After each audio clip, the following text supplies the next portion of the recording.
Hello नमस्कार जय हिंद प्यारे साथियों। मैं करण चौहान स्वागत करता हूं आपके अपने प्यारे यूट्यूब चैनल फ्यूचर फौजी पर। आज हम देखेंगे हमारे एयरफोर्स नेवी आईसीजी के अंदर जो हमारी जो सिलेक्शन सीरीज चल रही है बहुत ही शानदार से तरीके से।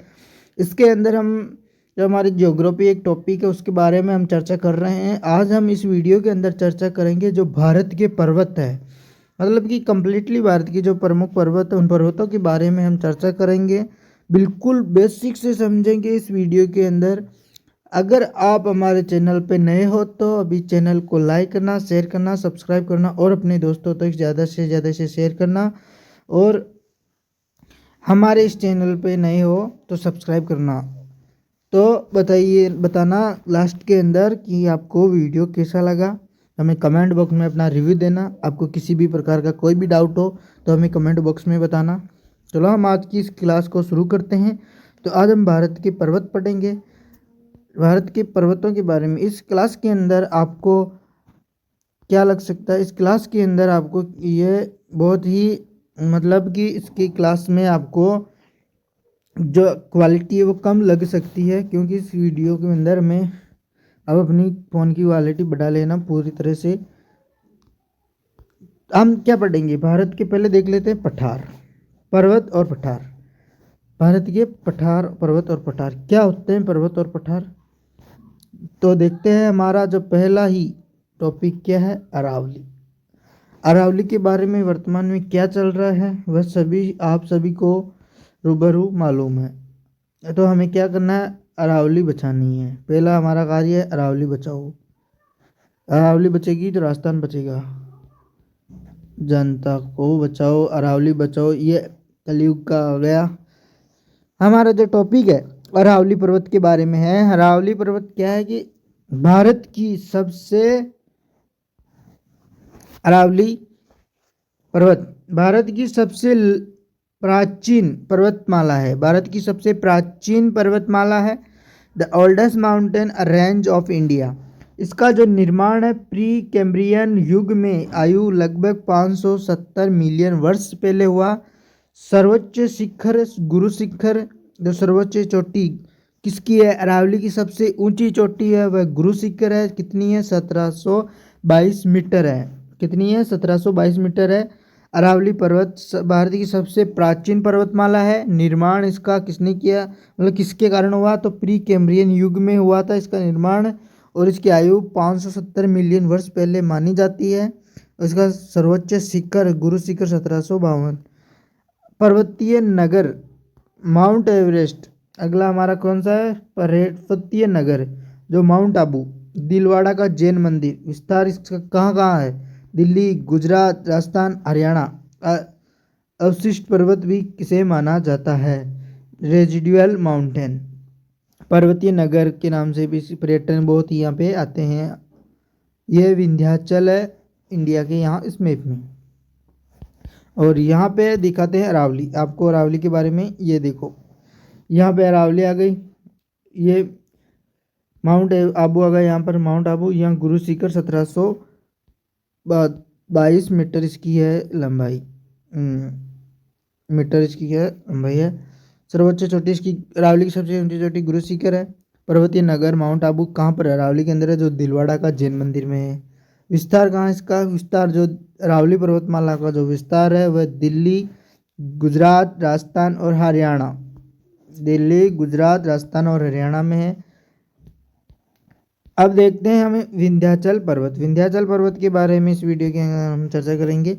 अवशिष्ट पर्वत का उदाहरण है, अवशिष्ट पर्वत का उदाहरण है भारत का विभाजक, उच्च भारत, दक्षिण भारत। सर्वोच्च चोटी सद्भावना शिखर, इसकी सर्वोच्च चोटी कौन सी है, सद्भावना शिखर के नाम से। इसका भारत को दो भागों में, उत्तर भारत, दक्षिण भारत में डिवाइड कर दिया गया। विंध्याचल पर्वत अवशिष्ट पर्वत का उदाहरण है। क्यों, विंध्याचल पर्वत भारत को दो भागों में क्या करता है, डिवाइड करता है। सबसे ऊंची चोटी सर्वोच्च, मतलब कि जो विंध्याचल पर्वत की सबसे ऊंची चोटी कौन सी है, तो वह है सद्भावना शिखर। अब हम देखते हैं सतपुड़ा, सतपुड़ा पर्वत के बारे में। यह ब्लॉक या ब्रसोंत्व ब्रसोत्व ब्रसोंथ पर्वत का एक उदाहरण है, यानी कि an example of block of fuelled mountain. सर्वोच्च चोटी कौन सी है इसकी? तो सबसे पहले धूपगढ़ जो कितनी है 1350 मीटर है, और दूसरी अमरकंटक है जो 1066 मीटर है। अब हम देखते हैं अगला हमारा जो कौन सा है, तो हमारा अगला है मालवा का पठार। मालवा का पठार अरावली व विंध्याचल पर्वत के बीच में स्थित। अरावली, जैसे हमारे यहाँ पे अरावली है और यहाँ पे विंध्याचल पर्वत है, इनके बीच में जो पठार पाया गया उसे क्या कहा? तो उसे मालवा का पठार कहा गया। ज्वालामुखी निर्मित यह पठार है, मतलब ज्वालामुखी फूटने के कारण इस पठार का निर्माण हुआ। उत्कट भूमि के लिए यह बहुत ही प्रसिद्ध है। देखो ये सतपुड़ा का पठार है जो धूपगढ़ 1350 किलोमीटर, ये इसके बारे में बता दिया है कि क्या होता है पठार। मतलब कि जो पर्वत होता है उसके बीच का जो स्थल होता है, भ्रंश घाटी, यही है। अब देखते हैं हम छोटे नागपुर के बारे में। छोटा नागपुर का पठार, छोटा नागपुर का जो पठार उसके बारे में, खनिजों की दृष्टि से समृद्ध है, भारत का रूर प्रदेश है, सर्वोच्च चोटी इसकी पारसनाथ शिखर है जिसकी कितनी है, कितनी मीटर है? तो यह 1365 मीटर इसकी ऊंचाई है। हाईएस्ट पीक इसकी चोटी कितनी है? 1365 मीटर। दामोदर नदी स्वर्ण रेखा और दामोदर नदी स्वर्ण रेखा और ब्राह्मणी नदियों यहीं से निकलती है। जो ब्रह्मणी नदियां हैं वो यहीं से निकलती है। किस पर्वत से, किस पठार से? तो छोटा नागपुर पठार से। खनिजों की दृष्टि से ये क्या बहुत इंपॉर्टेंट है, भारत का रूर प्रदेश है, सर्वोच्च चोटी पार्श्वनाथ शिखर है। अब देखते हम किसके बारे में, तो अब देखते हम शिलोंग पठार। शिलोंग पठार के बारे में अब चर्चा करेंगे। इसके अंतर्गत गोरो खासी जयंतियाँ पहाड़ियाँ आती है। किसके अंतर्गत? शिलोंग पठार के अंदर गोरो खासी और जयंतियाँ।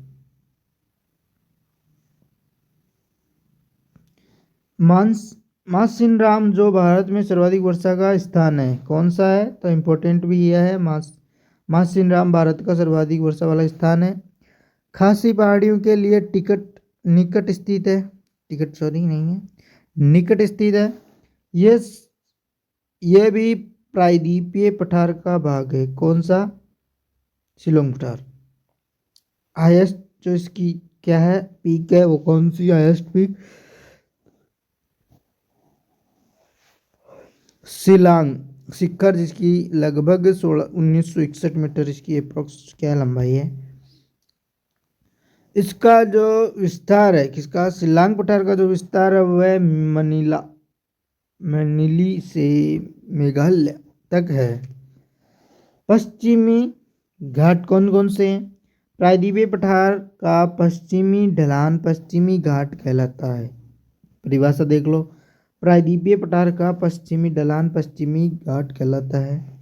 औसत ऊंचाई कितनी है? तो 1200 मीटर है इसकी औसत ऊंचाई पश्चिमी घाट की। सर्वोच्च चोटी अनाईमुड़ी है जो 2695 मीटर है। कितनी है? 2695 मीटर है। तो ये देख लो पश्चिमी घाट है, पश्चिमी घाट हमारे मैप में यहाँ पे है।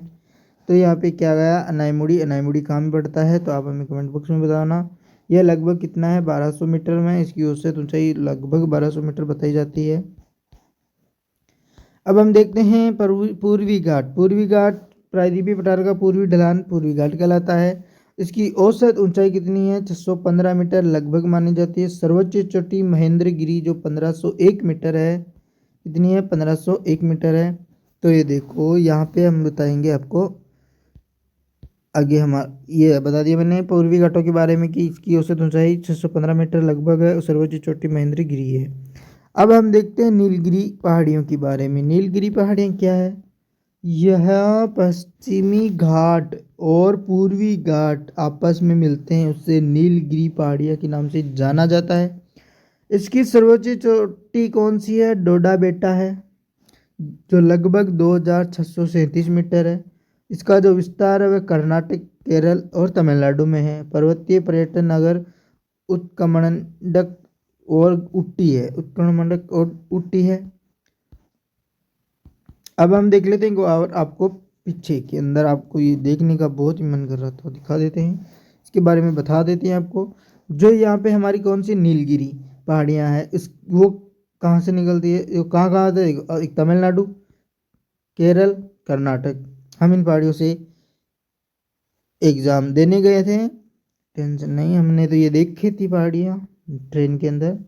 डोडा बेटा जो कितना है 2637 मीटर, और उत्कमंडक, उटकमंडक जो उट्टी के और उट्टी, ये दोनों इसी नीलगिरी में स्थित है। यह पूर्वी घाट या पश्चिमी घाट आ गया।